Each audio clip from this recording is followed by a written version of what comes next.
Bonjour chers téléspectateurs et visiteurs de la chaîne YouTube officielle du ministère de l'Équipement et de l'Eau dans une nouvelle série d'interviews, des interviews avec des experts et des opérateurs dans le secteur routier, tous réunis ici à Rabat pour assister au séminaire international sur les concepts innovants dans l'exploitation routière pour une mobilité plus sûre et plus durable. Ce séminaire est organisé conjointement entre le ministère de l'Équipement et de l'Eau, le PIARC, l'Association mondiale de la route et l'AMPCR, l'Association marocaine permanente des congrès de la route. Sans plus tarder, j'ai l'honneur d'avoir parmi nous et d'inviter Madame Valentina Galasso, présidente du comité technique 2.4 du PIARC. Bienvenue Madame Galasso, merci d'avoir répondu favorablement à notre invitation. Merci pour m'avoir. Merci Madame Galasso. Toute première question directe, est-ce que vous pouvez nous rapprocher encore plus du comité technique 2.4 ? Ça consiste en quoi ?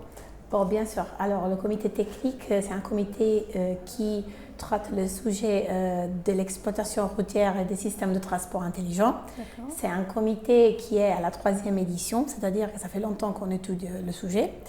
On a commencé dans le 2008 à étudier un peu le sujet et on l'a déroulé dans les années de plus en plus en prenant en considération différents topics, différents sujets. Cet cycle-là, nous sommes en train d'étudier ce que ça passe pour un opérateur routier quand il y a des nouvelles formes de mobilité. Par exemple, ça est devenu très évident après la pandémie parce qu'on a commencé à utiliser aussi au niveau périurbain trottinettes, véhicules autonomes, voilà, et différentes typologies aussi de voitures voilà, électriques.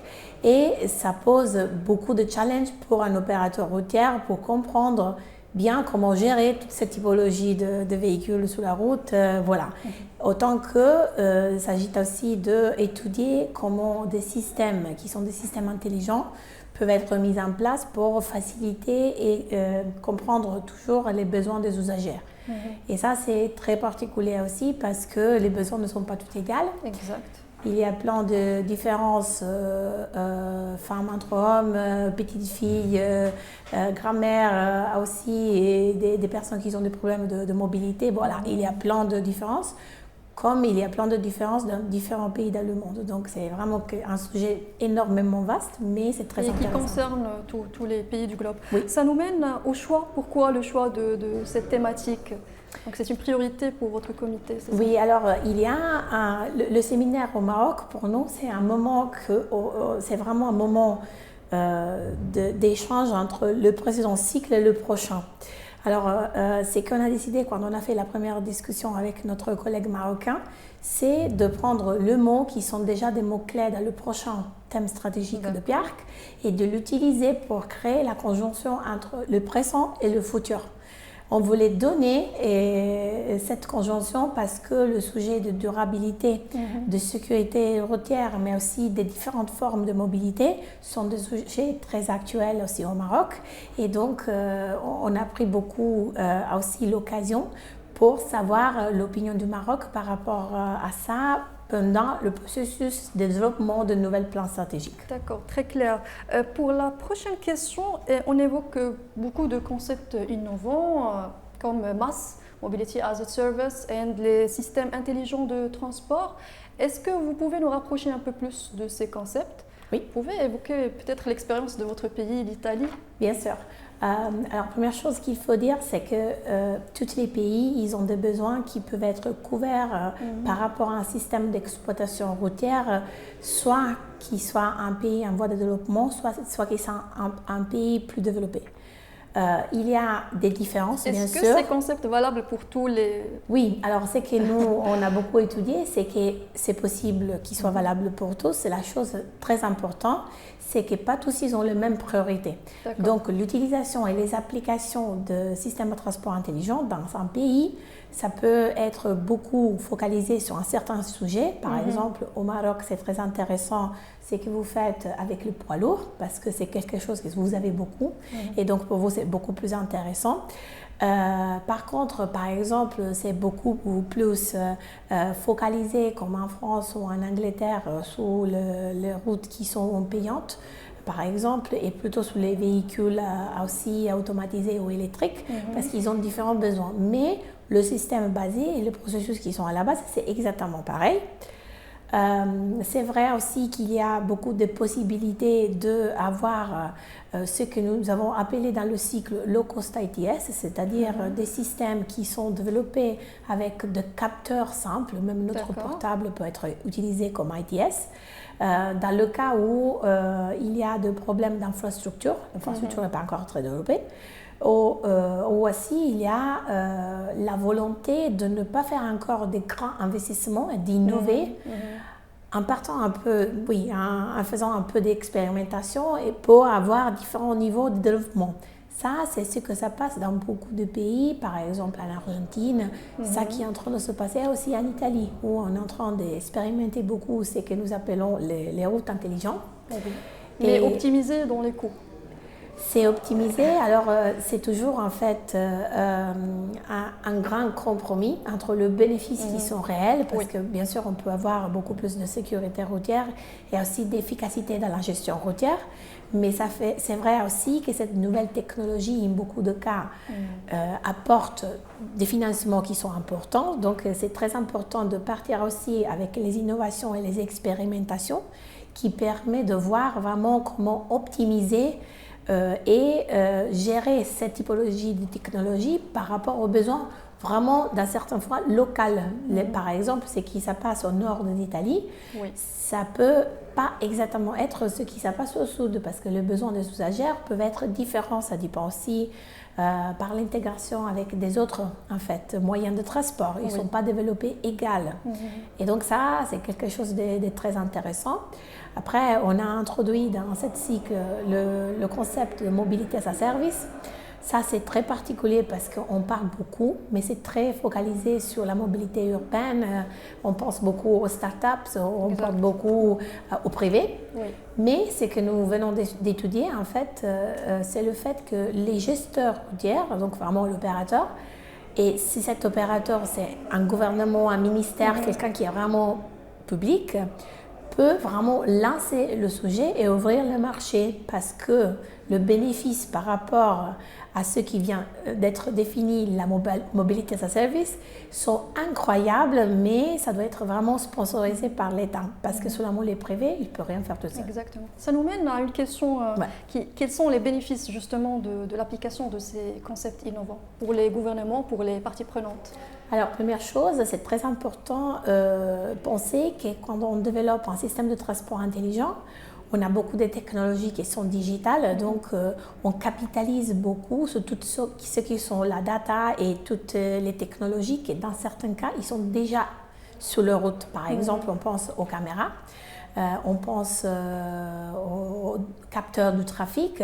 Ce sont des technologies qui sont basiques, mais si vous le mettez ensemble pour avoir un système qui soit intégré, le fait d'avoir une combinaison de cette data apporte énormément de bénéfices, soit par l'opérateur qui peut mieux gérer sa route, soit pour les usagers parce que avec une meilleure et optimisée gestion de route, les usagers vont avoir beaucoup plus de services et beaucoup plus de bénéfices dans leurs besoins de mobilité.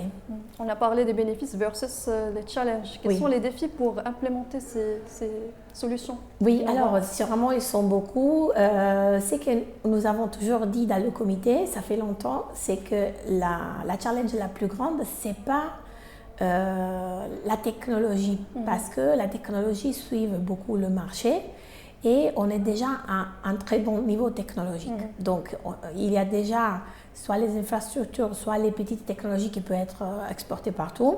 Ce qui est vraiment clé, sont les compétences dans les sociétés routières par rapport au développement des systèmes de transport intelligents. Parce que quand vraiment on a la capacité de le mettre en place d'une façon que ce soit utile et on comprend bien comment donner des bénéfices, ça c'est vraiment super clair pour qu'il démarre bien et pour qu'il soit vu comme efficace. C'est un moyen sûrement pour gérer encore mieux tous les besoins de sécurité routière parce que la route c'est sûrement plus contrôlé. Et nous avons développé pendant le précédent cycle aussi des indicateurs de performance qui sont par exemple typiques à mesurer avant et après l'implémentation d'un système intelligent. C'est très important de faire une évaluation pour savoir effectivement c'est qui sont les bénéfices concrets, très concrets, parce que sûrement quand on va demander des financements, le gouvernement et voilà, tous les fonds d'État, ils ont besoin de savoir que justifier voilà, les coûts qu'on a ajouté des certains niveaux de performance. Oui. Exactement. Donc, comment voyez-vous l'avenir de la mobilité durable et plus sûre au niveau mondial? Est-ce que vous êtes plutôt optimiste pour la mobilité Alors moi, je suis très optimiste. Pendant la pandémie, on a fait un travail.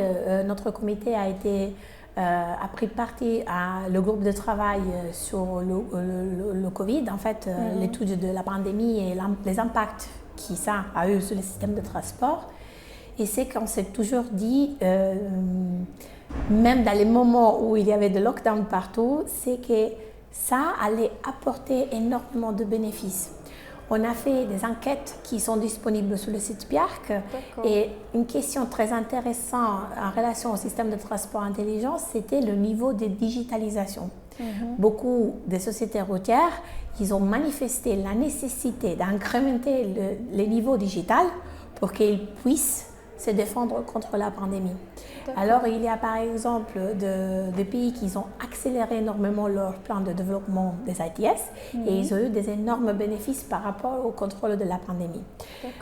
C'est sûrement un sujet énormément intéressant qu'on va étudier pour le prochain cycle aussi. On est en train maintenant un peu de définir dans les détails le sujet, mais en général, le concept de digitalisation qui vient autour des systèmes de transport, c'est très lié aux nouvelles formes de mobilité et à tout ce qui peut se passer. Mais c'est sûr que le secteur est destiné à s'agrandir énormément. Ok. En plus de tous ces chantiers, Madame Galasso, vous êtes en train de préparer les travaux du Congrès mondial de la route qui sera tenu à Prague. Est-ce que vous pouvez nous rapprocher encore plus de ce congrès? Bien sûr. Alors, le thème, les sujets principaux de ce congrès pour ce cycle, ça sera nous nous retrouvons ensemble. Donc, c'est vraiment des mots-clés qui ont été choisis par notre président Nadir Ali parce que c'est vraiment un moment de rencontre comme on a eu très difficilement dans la pandémie. Pour la première fois dans ce cycle, on a décidé de faire un congrès qui c'était le congrès de Calgary, que forcément on a dû faire tout en ligne. Et donc on n'a pas eu beaucoup de possibilités de se rencontrer. En fait, ce séminaire, c'est un des séminaires qui est... La retrouvaille après... Voilà, c'est vraiment notre rendez-vous important après la pandémie. Pour tous les membres, c'est vraiment le moment de se retrouver et pouvoir voyager.